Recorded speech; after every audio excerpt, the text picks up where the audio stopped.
Bung Rismon. Ya, jadi tanggal 29 April 2025 dan itu menjadikan tanggal untuk dakwaan kita, ya. Tapi memang sayangnya sekarang kita nggak bisa tampil bertiga lagi, Mas.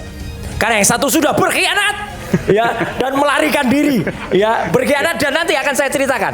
Lagi-lagi dia berbohong, Mas. Soal apa ini? Baru minggu lalu dia akan berjanji, dia akan berjanji pada durasi 1 jam lebih 9 menit. Ini presentasi saya, silahkan. Kemudian kalau mau dikopi dan dianalisa. Saya minta ke redaksi iNews. Jawabannya nggak dikasih dan tolong dihapus. Berarti, Rismon, kamu sekali lagi bohong dan pengecut. Atas nama terdakwa Fauzia Tiasuma batal demi hukum. Dengan demikian sidang selesai dan ditutup.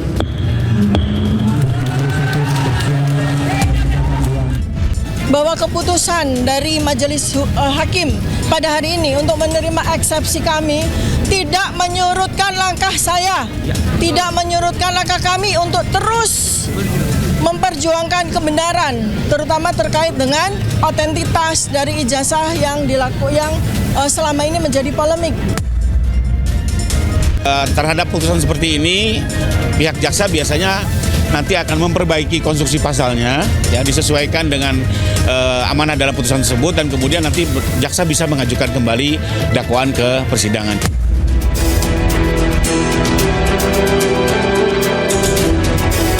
Perkara ini tidak layak dipersidangkan.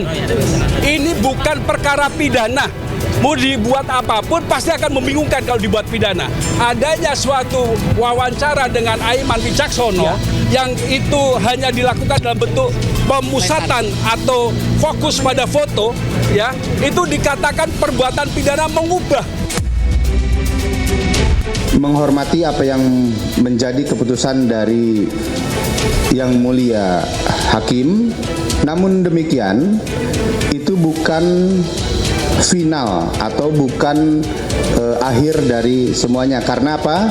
Karena jaksa penuntut umum masih memiliki kesempatan untuk memperbaiki dakwaan dan akan segera mengembalikan kembali dakwaan ke Pengadilan Negeri Jakarta Timur.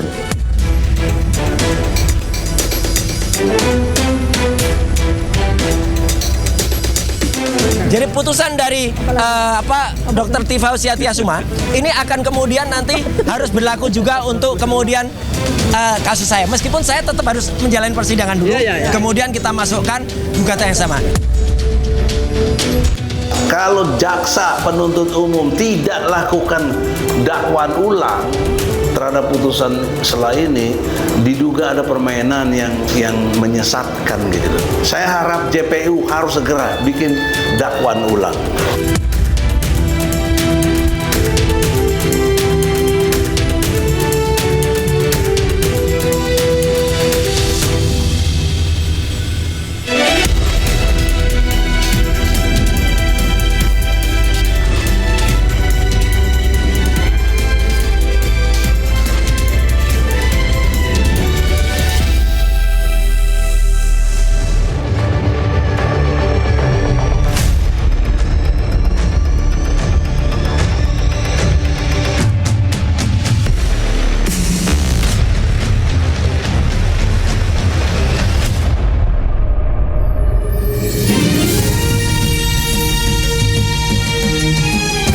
Disiarkan langsung dari studio MNC Conference Hall iNews Tower Jakarta. Inilah Rakyat Bersuara bersama Aiman Wicaksono.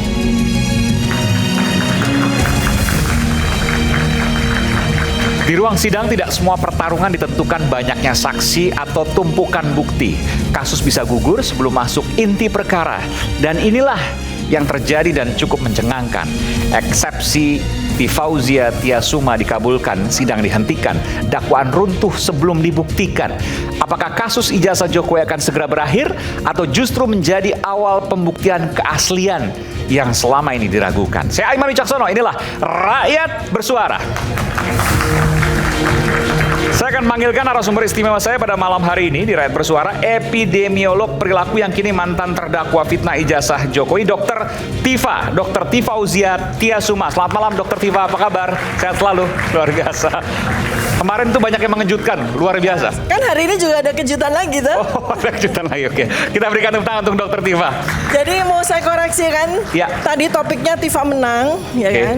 Nah hari ini kan insya Allah akan maju sidang lagi. Jadi bukan Tifa menang tapi Tifa benar, insya Allah, amin. Oke. Praktisi hukum Bung Ferdinand Hutahayan. Selamat malam Bung Ferdinand.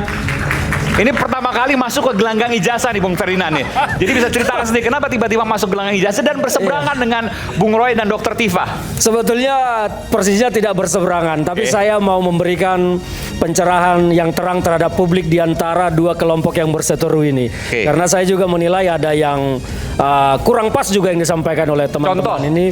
Contohnya soal yang kurang pas disampaikan oleh Dr. Tifa dan Mas Roy ya. Ya, Contoh. dari materi eksepsi mereka sejak awal, ya, bahwa ada apa yang paling gampang untuk error in objecto dan error in persona itu menurut saya tidak dan terlambat. Harusnya kalau mau masuk itu dulu pra peradilan waktu penetapan tersangka. Jadi seharusnya mereka berdua layak untuk disidang. Menurut saya layak karena kita soal salah benar itu belakangan. Soal salah benar nanti benar. Nanti kita lihat seperti apa faktanya. Tetapi saya melihat bahwa perkara ini memang sudah harus masuk pada pokok perkara karena kita ingin tahu kebenaran sesungguhnya. Tapi perkara kan bukan pembuktian, perkara adalah dugaan fitnah. Dugaan fitnah, betul sekali.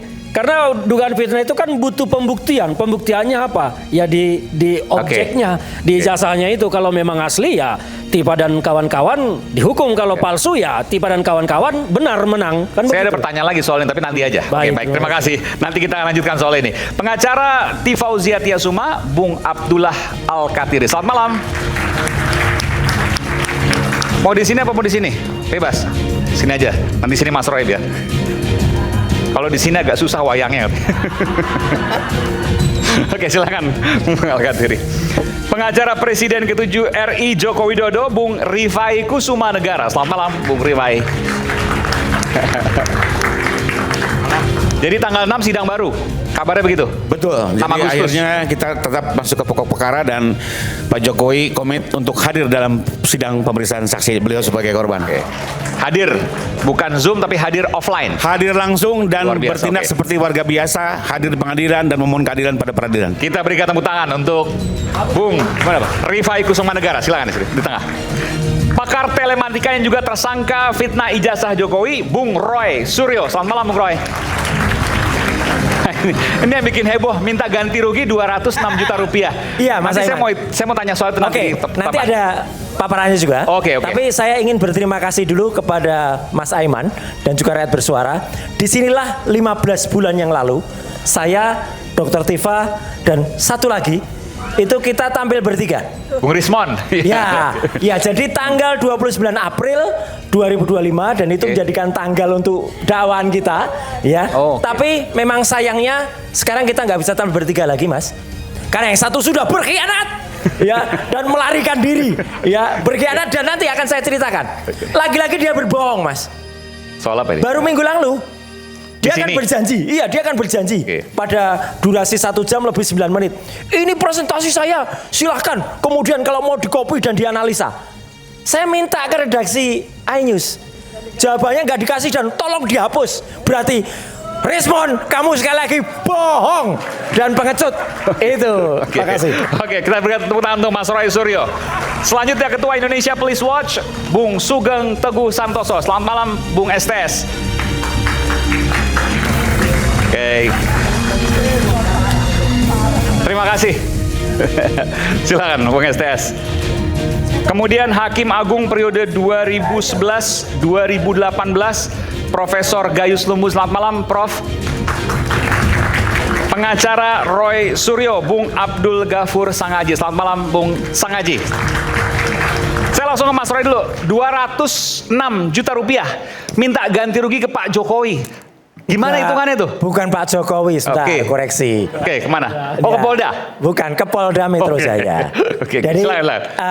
saya bisa tampilkan, tadi sudah saya kirim. Boleh. Jadi 206 juta rupiah ke Polda Metro Jaya. Sistem informasi pokok perkara yang hari ini berlangsung di Pengadilan Negeri Jakarta Selatan. Ya, jadi itu hitungannya adalah memang sudah diatur dalam aturan kenegaraan. dan aturan hukum Indonesia bahwa ada minimalnya 500.000, ada juga maksimalnya adalah 100 juta. Nah, jadi ada dua, satunya lagi. Ya, oh iya ini. Ini oke ya. Ya ini. Coba bisa dijelaskan. Ya. Jadi saya hari ini Mas Roy mendaftarkan gugatan pra peradilan ketiga. Ya, dan alhamdulillah saya harus apresiasi kejaksaan akhirnya hadir dalam bentuk surat. Jadi minggu yang lalu mereka nggak hadir. Terus kemudian membuat diundurnya persidangan. Jadi yang bikin undur-undur siapa? Bukan kami. Ya, yang bikin mundur itu adalah pihak turut termohon atau kejaksaan. Tapi tadi mereka hadir, suratnya hadir. Mereka bilang mereka akan ikut semua putusan, meskipun mereka nggak hadir lagi. Nah, jadi tadi ini waktu itu kita saya jelaskan dulu ke pemirsa, mungkin belum banyak yang belum terupdate. Jadi hari ini Mas Roy mendaftarkan pra peradilan ketiga yang isinya adalah ganti rugi sebesar 206 juta rupiah ke Polda Metro Jaya. Polda Metro Jaya. Hitungannya dari mana dan kenapa bukan kemudian Jokowi ada? Ya. Iya. Polda Metro Jaya. Karena pada saat pra peradilan pertama, alhamdulillahnya kami, ya saya dengan para tim kuasa hukum termasuk Mas Gafur Sangaji di sini, ya itu dimenangkan atau dikabulkan. Waktu itu ada penangkapan, kemudian penggeledahan dan juga penahanan yang tidak sah. Nah, dalam aturannya yang tidak sah itu bisa dimintakan kerugian. Itu justru adalah ide itu justru muncul dari hakim tunggal peradilan, yaitu dari Pak I Ketut Darpawan.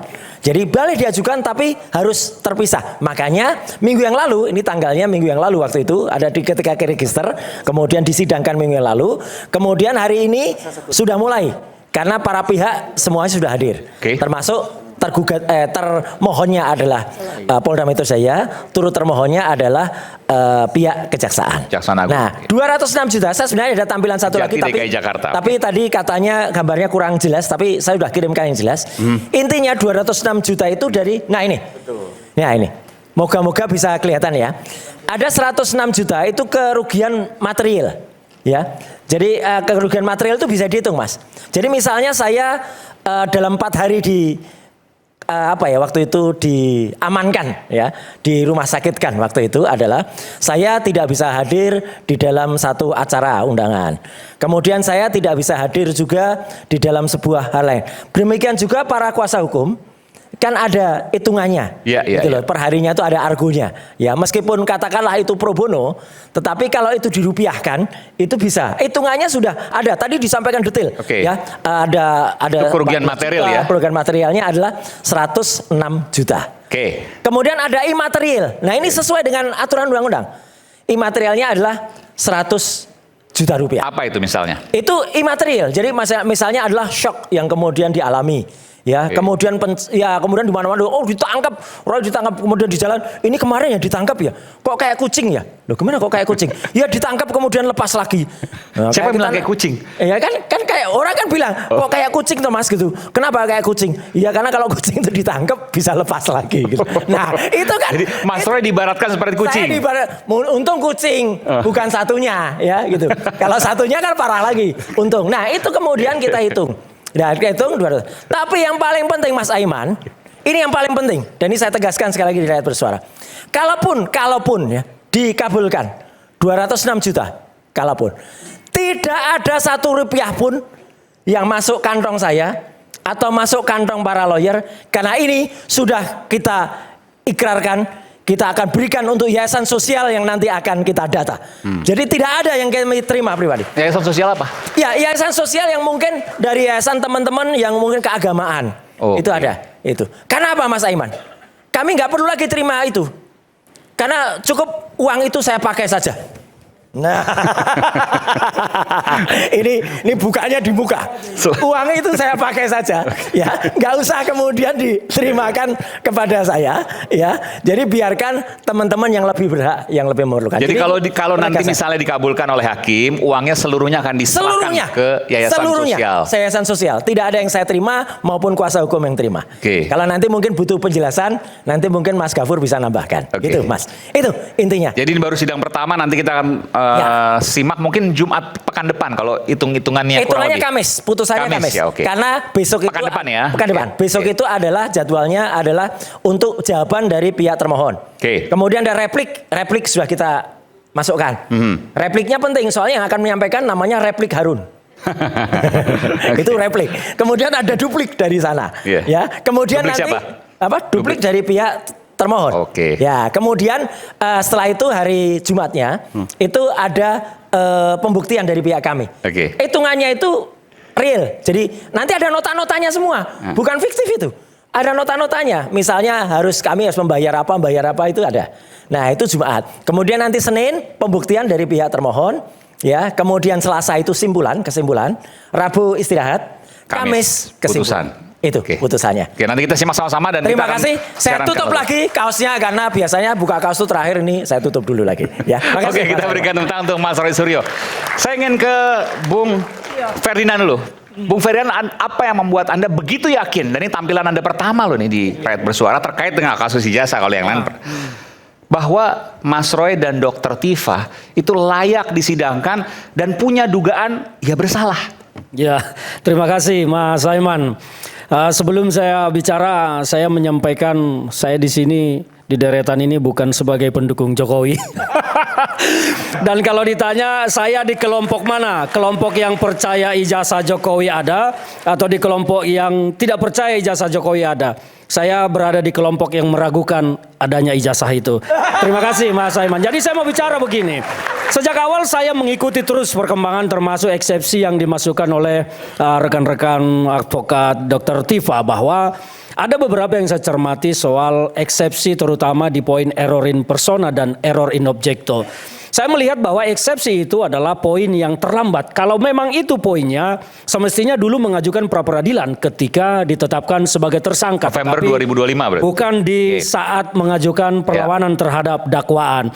Karena dengan memasukkan itu dalam eksepsi, saya melihat justru teman-teman ini kok ragu dengan keyakinannya. Karena saya perhatikan selama ini teman-teman ini kan sangat yakin dengan penelitiannya bahwa ijazah itu kalau Mas Roy bilang kan selalu 99% palsu. Ya kan? Nah, artinya mereka sangat yakin, tapi kenapa kemudian mencari celah keluar dari pembuktian keyakinan mereka dengan mencari exit window dari dakwaan dengan menyatakan error dalam objek dan error dalam orangnya. Kalau bicara error in objecto dan error in persona, pertanyaan saya, kalau memang objek dan person yang mereka teliti adalah dalam tampilan berbentuk ijazah yang diposting oleh Dian Sandi, harusnya mereka mencari konfirmasi kebenaran terhadap Dian Sandi, tetapi tidak mendatangi UGM. Kalau mendatangi UGM artinya yang dikejar itu adalah Jokowi yang mantan presiden, bukan Jokowi yang personnya entah siapalah yang diposting oleh Dian Sandi itu. Jadi saya melihat bahwa pembelaan terkait dengan error in persona itu sudah terlambat dan tidak masuk. Nah, itu kemudian putusan eksepsi kemarin itu kan hanya berbicara tentang bahwa rejim hukum yang dilakukan disampaikan oleh jaksa itu kan tidak jelas. Jaksa terlihat ragu menggunakan rejim hukum apakah KUHP lama ataukah KUHP baru. Mereka memasukkan pasal yang konstruksi hukumnya sama, pembuktiannya dalam dakwaan primer maupun dakwaan alternatif. Di sini pun saya bertanya-tanya Mas Iman, ini jaksa benar-benar ceroboh ataukah ini sebuah langkah strategis rekayasa untuk tidak menghadirkan Jokowi dalam persidangan? Maksudnya gimana? Karena kalau jaksa, ini kan sebetulnya kasus ini sudah disupervisi juga oleh Kajati, Kejaksaan Tinggi. Kenapa jaksa bisa seceroboh itu menggabungkan rejim KUHP baru dan KUHP lama dengan pasal yang konstruksi hukumnya sama? Jadi terlihat bahwa jaksa ini pun ragu mau mendakwa Dr. Tifa ini. Yang akhirnya kemudian diputus diterima eksepsinya oleh hakim. Eksepsinya diterima karena jadi maksudnya gini, ini hipotesis ya. Iya. Anda. Ini sengaja dibuat kabur supaya putusan selanya mengabulkan atau malah itulah pertanyaan saya. Sidang gitu. Itulah pertanyaan saya, benarkah jaksa seceroboh itu menyusun dakwaan? Karena menurut saya jaksa tidak seharusnya seceroboh itu. Tapi kan akhirnya bikin dakwaan baru. Ya, 6 Agustus sidang lagi. Ya, ini kan sesuai dengan aturan yang ada, jaksa kan punya 2 hak. Dan apakah melakukan perlawanan ke pengadilan tinggi atau dan itu melakukan tidak menjamin perbaikan. Akan ada putusan selah kedua yang hasilnya sama dengan putusan selah pertama. Kalau perkara sudah begini, tidak ada lagi putusan selah. Nanti masuk ke dalam pemeriksaan perkara, tetapi putusannya di akhir. Apakah nanti eksepsi itu kemudian atau dakwaan itu kemudian juga dieksepsi dan diterima lagi, putusannya di akhir nanti, tidak lagi nanti di tengah. Tapi kalau seandainya begini, ini menjadi penting. Kalau seandainya dakwaan itu tidak jauh berbeda dengan hasil putusan selain pertama, prediksi Anda adalah? Kalau dakwaan ternyata setelah diperbaiki dan ternyata masih kabur, saya mau menyatakan jaksa merekayasa supaya Jokowi tidak hadir di persidangan. Dan sidang ini selesai, nggak akan bisa lanjut. Ya nggak jelas lagi nasibnya, nggak jelas lagi.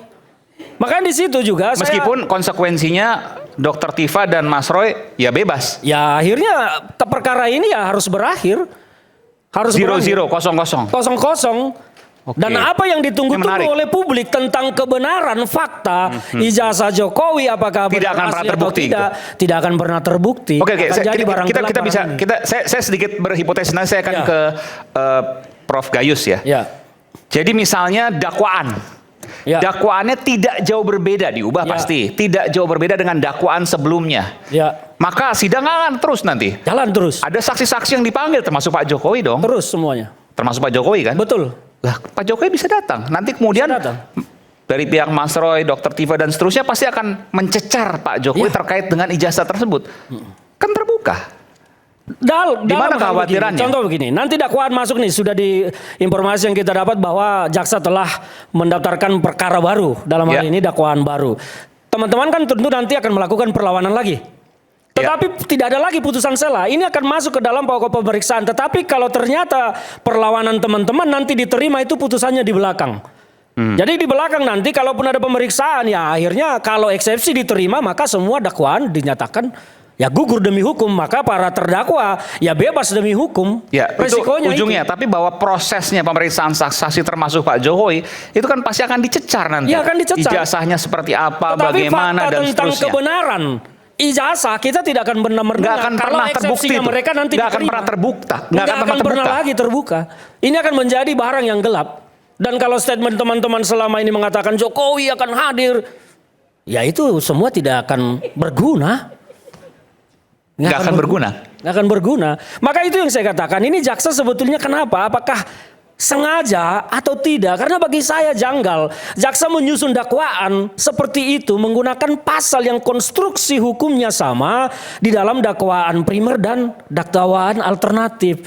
Ini kan pasalnya sama, kecuali di dakwaan alternatifnya pasalnya berbeda, ya pasti jalan. Anda punya hipotesis dugaan jaksa nggak akan mungkin sepolos itu? Menurut saya tidak mungkin, karena ini kan disupervisi juga oleh Kejati. Kenapa seperti itu? Dan mereka pasti paham tentang surat edaran Jampidum. SE Jampidum itu kan ada tentang penyusunan dakwaan pada masa transisi peralihan dari KUHP lama ke KUHP baru. Kalau mereka mengacu ke situ, tentu tidak akan keliru membuat dakwaan yang kabur seperti itu, menggunakan dua rejim hukum dengan pasal yang sama konstruksi hukumnya. Pasal 433 dengan pasal 310 itu kan konstruksi hukum pembuktiannya sama, identik 100%. Pasal 310 di KUHP lama kan menjadi pasal 433 di KUHP baru. Jadi ini kan dibuat dakwaan utama 433, alternatifnya 310. Nah ini hakim mau melihat yang mana? Kalau 433-nya tidak terbukti, otomatis 310 nggak terbukti. Jadi apa gunanya dakwaan alternatif? Alternatif itu dibuatkan karena kalau dakwaan primernya tidak terbukti, maka alternatifnya bisa terbukti. Nah dalam hal ini kalau 433 tidak terbukti, otomatis 310-nya juga tidak terbukti. Jadi apa gunanya dimasukkan dalam dakwaan alternatif? Kan seperti itu. Ijazah tidak terbukti, Dr. Tifa dan Mas Roy dinyatakan bebas. Ya nanti. Bebas merdeka, tetapi kebenaran tentang ijazah tahun lalu kita tidak akan tahu. Dan akhirnya sampai selamanya kita akan mendengar cerita ini menjadi hiburan rakyat. Dan rakyat bersuara akan tetap menjadi hiburan bagi masyarakat. Oke. Ini menarik. Nanti saya akan ke Prof Gayus. Sesaat lagi kita akan dalami nanti. Kami akan segera kembali. Menarik.